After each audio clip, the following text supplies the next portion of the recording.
It is Financial Friday, and it's time to learn a few tips you can teach to your kids about money.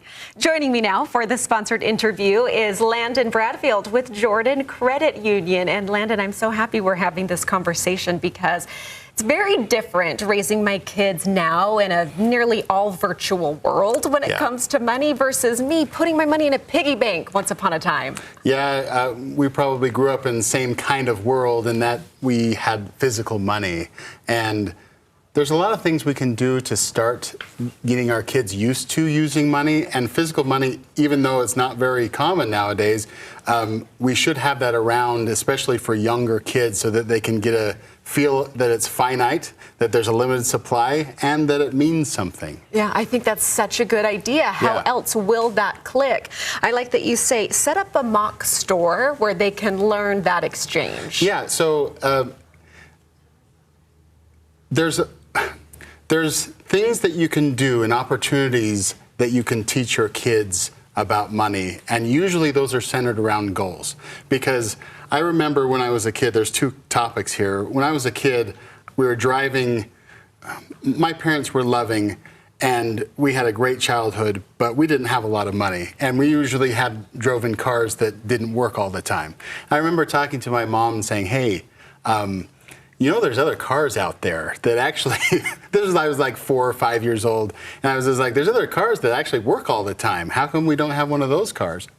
And they use that opportunity to say, hey, everything costs money, and we just don't have enough to buy those other cars. And it was like an explosion in my head. So using their questions in a way to teach money is great.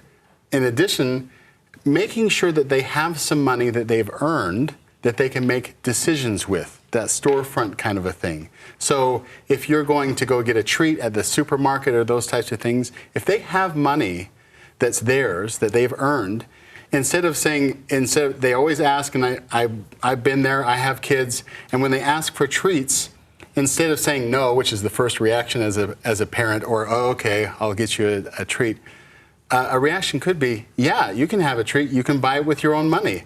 It's amazing how they'll make their own decisions and say, well, no, I don't need a treat right now.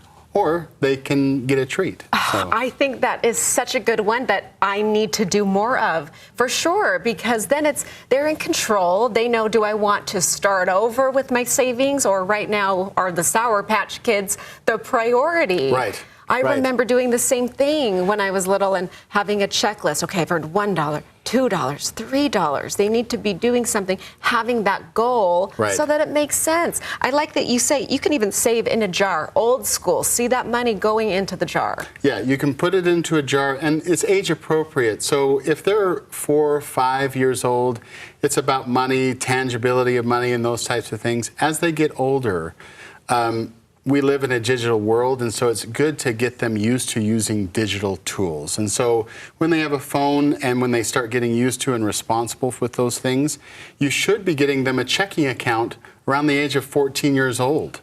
And Jordan Credit Union does have some awesome tools for checking accounts for families. And so we even have a graphic of what that might even look like on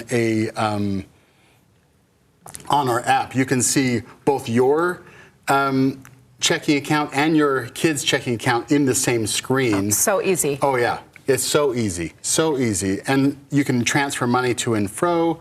Maybe a little bit hard to see, but all those things are in line that you could see your daughter's or your son's checking account in line with yours. It's great for the oversight, but also so that it's easy to transfer money in and out. So when you're using your family storefront of saying you can earn for certain things, or you can, spend whenever you want. Failure is also important. So if they give in to their treat and they see their money go down and they're just like, well, maybe next time I'll make a better decision. Allowing them to do that is really important as well. You are so right. I am inspired by this conversation today. I see where I need to do more of. And I like that you took us through the timeline of being maybe around that 4 or 5 and ways to learn up until they've got it right there on their app. Easy enough. Yeah. JordanCU.org for more and to get those accounts set up with Landon. Get one for you and your son or daughter. 14 is a great age to start. Oh, great tips. Now I can explain to my son why we can't have a Cybertruck today. Thank you, Landon.